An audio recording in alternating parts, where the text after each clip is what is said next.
자, 여러분 안녕하십니까? 반갑습니다. 김동수입니다. 자, 오늘 제 11강 시간인데요. 지난 시간 이어서 미국의 기준금리가 인상을 이제 동결시켰죠.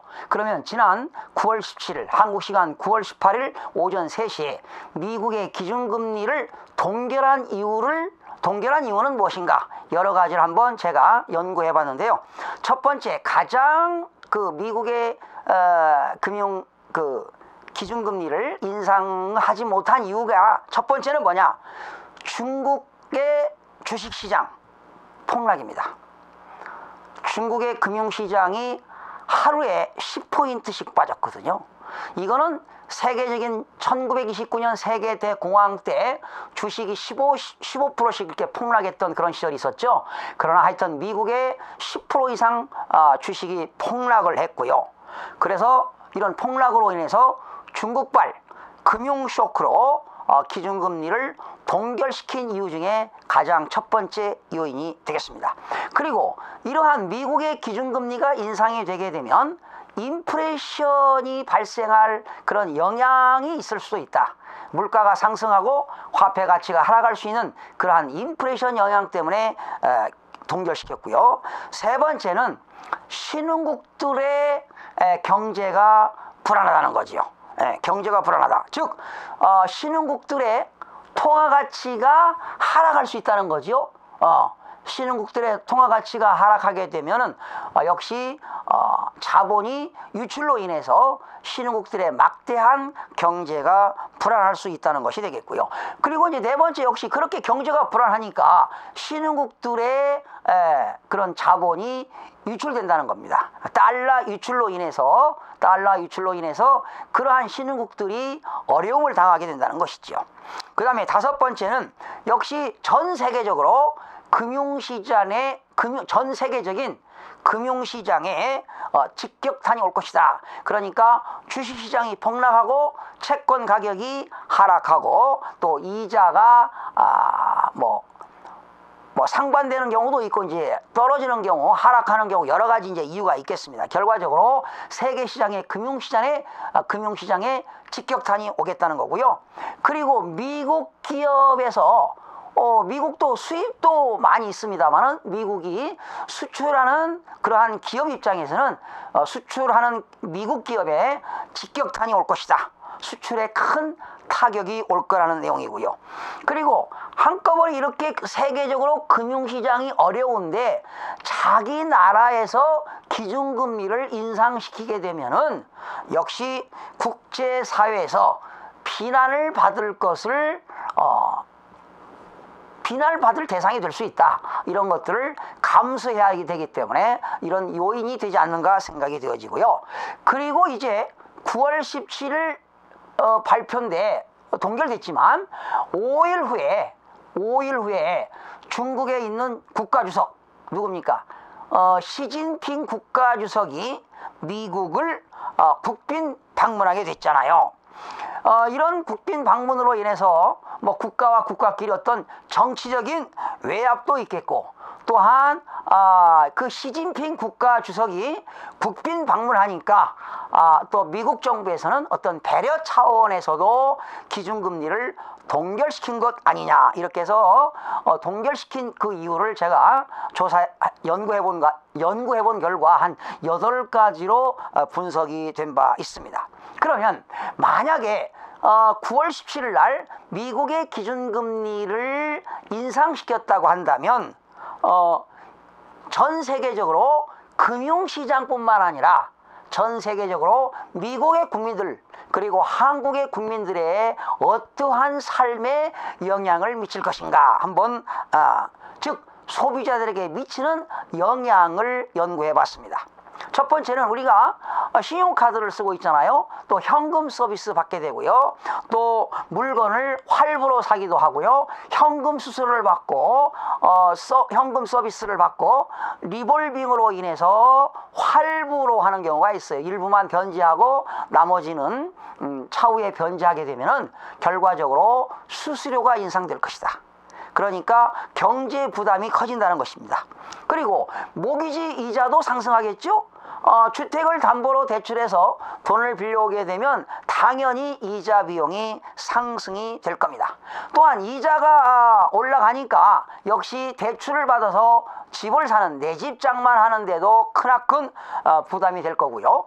또 고정금리가 아닌 변동금리로 돈을 빌려온 사람들은 대출을 상환하는데도 큰 부담을 느끼게 될 것입니다. 그렇게 되면 기준금리가 올라가게 되면 은행에 있는 예금금리도 올라가기 때문에 우리가 장기 금융상품을 가입하는 것도 미뤄야 된다는 거죠. 지금 예금하는 것보다 기준금리가 인상한 이후에 은행에다가 예치하게 되면 장기 금융상품입니다. 뭐 1년 만기, 2년, 3년 만기 장기 금융상품을 예금하는 것도 미뤄야 되지 않겠는가 이렇게 되고요. 또 우리가 이제 차 같은 거를 할부로 사게 되면 그런 할부 비용도 인상이 될 거고요. 그리고 이제 우리가 주식을 투자하던 예금의 은행에다가 예금을 하던 부동산을 투자하던 채권을 사던 간에 금을 사던 간에 이제는 투자 포트폴리오 이제는 분산 투자를 해야 된다는 겁니다. 분산 투자를 해야 되는 것도 재검토가 필요하다는 것이고요. 그러나 기준금리가 인상된다 하더라도 학생들이 학자금 대출 받는 데는 그 기준금리하고는 크나큰 영향이 없을 것이다. 또 우리나라도 역시 한국장학재단에서 학생들이 대출을 받게 되는데요. 그런 기준금리하고는 크게 영향이 없을 것이다. 이렇게 보시게 됐습니다. 여러분, 자, 이걸 한번 생각해 보시죠. 1994년, 95년도에는 미국의 기준금리가 3포인트 이상입니다. 그리고 우리나라는 97년도에 외환위기가 왔습니다. 네, IMF가 왔지요. 외환위기가 올라왔어요. 무엇으로? 달러 부족으로. 그러니까 94년, 95년도에 한국의 달러가 해외로 유출됐다는 것이죠. 자본 유출로 인해서 97년도에 달러 부족으로 외환위기를 겪었습니다. 또한 미국의 기준금리가 2004년, 5년도에는 3포인트 이상이었을 거고요. 그리고 미국의 2007년도 서브프라임 와가지고 우리나라도 역시 2년 뒤에 금융위기가 왔습니다. 자, 뭘 반증할까요? 미국의 기준금리가 인상하고 나서 2년 뒤에 IMF, 미국의 기준금리가 2004년, 5년도에 인상한 이후 2007년도에 우리는 금융위기를 맞게 됐습니다. 금융위기와 외환위기를 맞게 됐습니다. 그래서 제가 이제 조사해 봤습니다. 미국의 연방준비은행이 있습니다. 미국의 연방준비은행.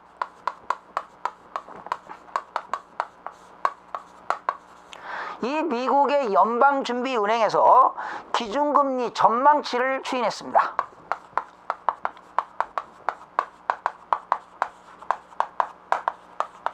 전망치를 추이했는데 뭐 맞지는 않습니다만 참고로 연방준비은행이 기준금리를 이렇게 인상할 거다 예측을 했는데요. 뭐 정확한 건 아닙니다만 참고하시기 바랍니다. 2015년도 말에는, 그러나 이제 2015년도 말 기준금리가 이렇게 예측을 했습니다. 0.625입니다. 그러나 2015년도에 미국 기준금리는 인상되기가 어렵습니다. 아마 2016년도 3월경 정도로 저는 예측하고 있습니다. 그러니까 제 개인적으로는 2015년 12월에는 기준금리가 인상되지 않고, 제 개인적으로는 2016년도 3월 전후로 해서 1, 4분기 전후로 해서 기준금리가 인상되리라고 예측이 되어지고요. 2016년도 말에는 1.625입니다. 1.625. 그리고 2017년도에는 2.875. 그리고 2018년도에는 3.75%까지 기준금리를 인상하겠다고 연방준비은행이 취한 바 있는데, 뭐 이것이 다 맞는 건 아닙니다만은, 그러면 2018년도가 미국의 기준금리 최고점이라고 볼 수가 있습니다. 예. 이제 사실은 미국의 연방준비제도 제닛 앨런은 2015년 12월 달에 기준금리를 인상시키겠다는 그런 발표를 많이 했고요. 그러나 부의장이 있습니다. 피셔라 부의장. 피셔. 이 피셔 부의장도 미국의 연방준비제도에서 부의장으로서 상당한 영향력을 행사하시는 분이 있는데, 이 피셔는 2016년 3월 전후로 해서 기준금리를 인상해야 되지 않겠는가, 이렇게 한 바 있습니다. 현재 우리나라 기준금리는 얼마지요? 현재 우리나라 기준금리는 1.5%를 유지하고 있습니다. 여러분, 미국의 기준금리는 계속 지금 0%에서 0.25를 유지했고요. 지금 현재 일본은 미국의 기준금리가 0.1%가 되겠고요. 영국은 기준금리가 0.5%가 되겠고요. 지금 이웃나라 중국은 기준금리가 1.75입니다. 지금 중국의 기준금리는 1.75인데 아마도 기준금리를 인하시켜야 될 겁니다. 예. 지금 중국발 금융위기가 와가지고 중국은 어쩔 수 없이 기준금리를 계속 인하시켜야 되게 될 것이다 라는 예측입니다. 여러분, 옆에 있는 나라 러시아는요, 기준금리가 17%입니다. 원래 올해 초 15%였죠. 현재 기준금리는 러시아는요, 작년 기준금리가 17%였었고요. 올해 초만 해도 15%였습니다.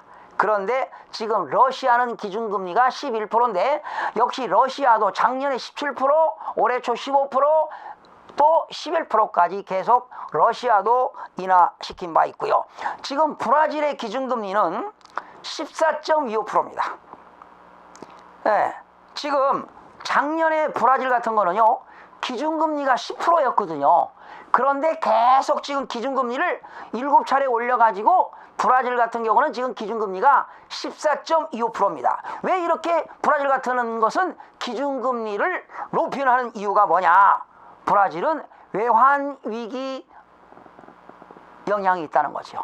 외환위기 우려 영향이 크기 때문에 브라질은 지금 기준금리를 인상시키고 있고, 러시아는 기준금리를 지금 꾸준히 이렇게 내리고 있습니다. 바로 기준금리를 내리는 이유는 뭘까요? 러시아 같은 데는 기준금리를 내리는 이유가 뭘까요? 경기 부양을 하기입니다. 국가가 경기를 부양하기 위해서는 기준금리를 인하시켜야 됩니다. 여러분, 우리 작년에만 해도 기준금리가 2%였죠? 2%에서 1.75, 그리고 2.25에서 2%, 2%에서 1.75, 현재 1.5%, 현재 계속 유지하고 있습니다. 그래서 금리를 인하시켜야만이 뭡니까? 금리를 인하시켜서 완화적인 통화 정책을 쓰는 거지요. 결과적으로 화폐를 발행해가지고 자금을 많이 풀어서 경기를 부양해야 된다는 겁니다. 바로 경기를 부양하기 위해서는 기준금리를 인하시켜야 된다는 것입니다.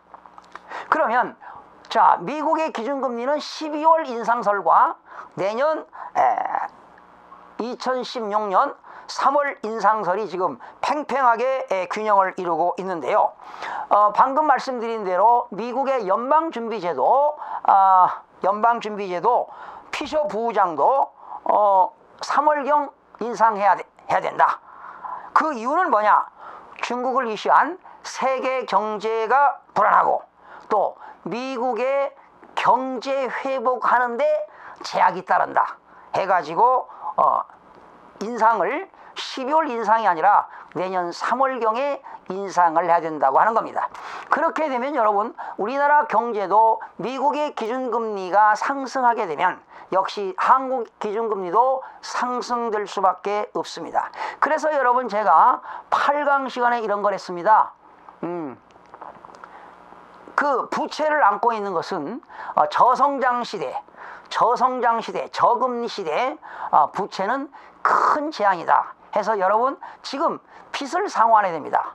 부채를 상환해야 되는데, 이제는 가계부채, 기업부채가 날로 지금 증대되고 있어서 지금 가계부채, 기업부채가 1130조가 넘는 실정입니다. 혹시 개인적으로 채무가 있으신 분들은 이러한 변동금리로 대출받은 사람들은 빨리 변동금리를 상환해야만이, 즉 부채를 상환하는 것이 큰 재앙을 막을 수 있다는 이야기가 되겠습니다. 그래서 미국의 그 기준금리가 인상이 딜레이되는, 연기되는 그러한 이유들이 여러 가지가 있습니다. 미국의 그 생산자 물가지수라는 게 있어요. 미국의 생산자 물가지수, PPI라고 하거든요. 미국의 생산자 물가지수입니다.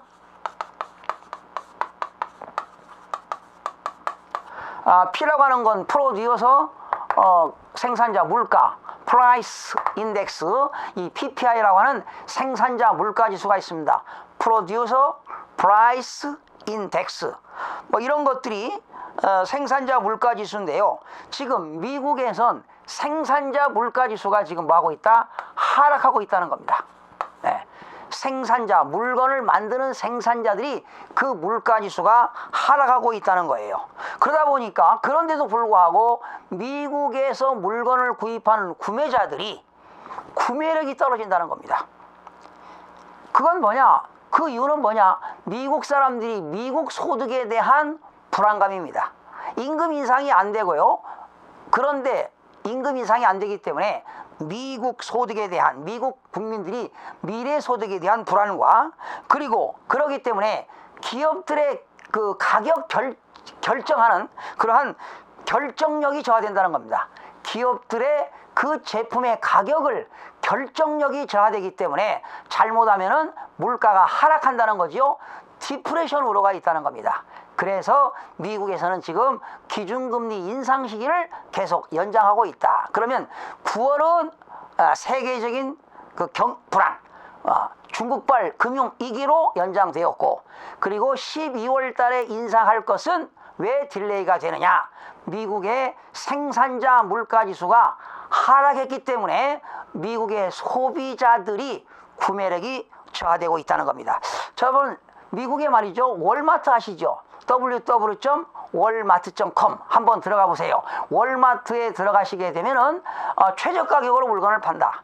그런데 이 월마트에서는 말이죠, 매출이 정체될 것이다.